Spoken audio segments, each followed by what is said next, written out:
California Native American Indians burned native vegetation frequently to reduce catastrophic fire, encourage food plants, and animal habitats. This cultural burning was stopped when Europeans arrived. This video focuses on prescribed fire, a version of cultural burning used to mimic natural low-intensity fire and reduce fuel loads.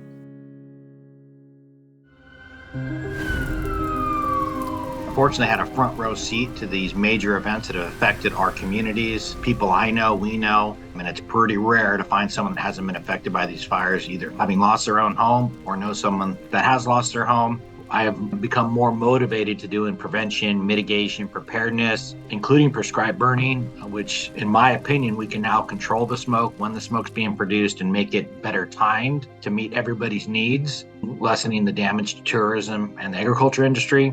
We know fires happen, whether they were lightning caused or indigenous human caused type fires. We also know that for the last roughly 100 years, starting in about 1910, we have, as a culture here locally, moved towards fire suppression. Essentially, all fire's bad, let's put it out as small as possible. So those trends, if you will, have led to more acres burning under high intensity conditions and less acres burning under low intensity conditions, because we're really good at putting out fires that are not burning really fast, not burning really well. What tends to happen is more acres are now burning under more intense conditions. So what we're living in now with less acres burned, I am confident in saying is not average or not natural conditions. Native people have always burned.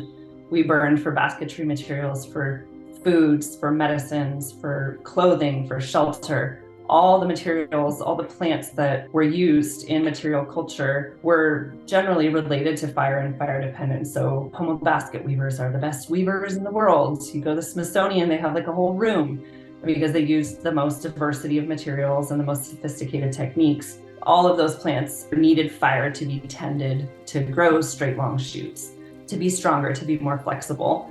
Cultural fire is really defined by each tribe and each Native person in their own way, and it's really interconnected with a life way, with an entire cultural and spiritual set of practices that have fuels reduction as a byproduct.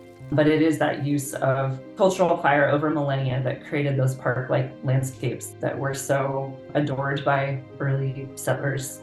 We're looking at what's the wildlife that should be there and how can we create better habitat.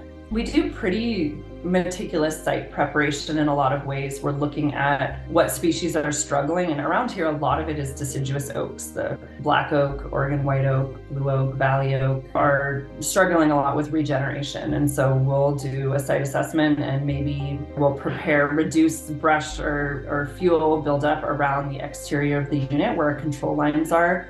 And then we might go interior and clear just away from the base of those grandmother trees that might be the seed trees for the next generation. Another oak woodland that is not as intensively managed might have burned on more of a 5, 10, 25-year interval. In different ecosystems, the benefits are diverse, and the way that we do the treatment makes a difference as well. But largely, I would say improving ecosystem diversity and resilience and reducing fuels for wildfires. We use different seasonality for different objectives. So in grasslands, if we're treating invasive species, we're often doing those burns specifically when those seeds are ripe but not dropped yet, so often in May, June, July. If we're trying to reduce fuels in oak woodlands or some forests, we're usually doing burns later into the summer or in the fall.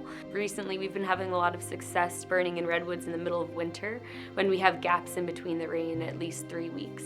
Someone with some expertise in this field will come out and do a site visit. We'll look at the property, look for what control lines might make sense, talk about objectives, and then we'll make a map of what that area looks like, plan out what the burn unit control lines would be, and then we write a burn plan.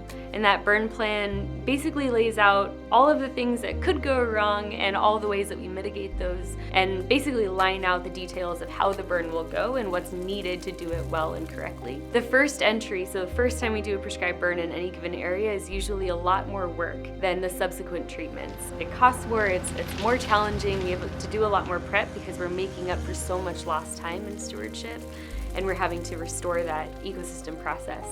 If we're near a vineyard, that definitely is something that we take into consideration. So we'll partner with the owners of the vineyard to make sure that we're planning the burn around the season that the grapes would be sensitive to smoke taint.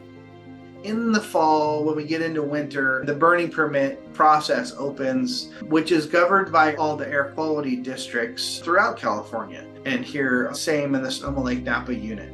They start to issue burn permits based on air quality component. So as soon as winter comes, then we are not part of the permitting process until May 1st. When May 1st happens, then we require burn permits that are free. The only way we move forward in this state is to increase the amount of prescribed burning we're doing and to do it correctly. We know that we cannot escape fire in California. We're going to have it, it's just a matter of time. It's part of the reality of living in a Mediterranean climate with hot and dry summers and cool and wet winters. And so prescribed burning is a part of the future. It's been part of the past for millennia. It's something we all need to learn and embrace. Prescribed fire is by far the most cost-effective way to reduce fuel loads on your property. However, you need to work with an expert, both to plan the burn and to carry it out. We strongly encourage landowners to contact burn bosses, prescribed burn associations, and CAL FIRE to learn more. We'd like to acknowledge the agencies that provided the funding for these videos, the California Department of Food and Agriculture and the U.S. Department of Agriculture. If you would like to learn more on these subjects, please visit our website.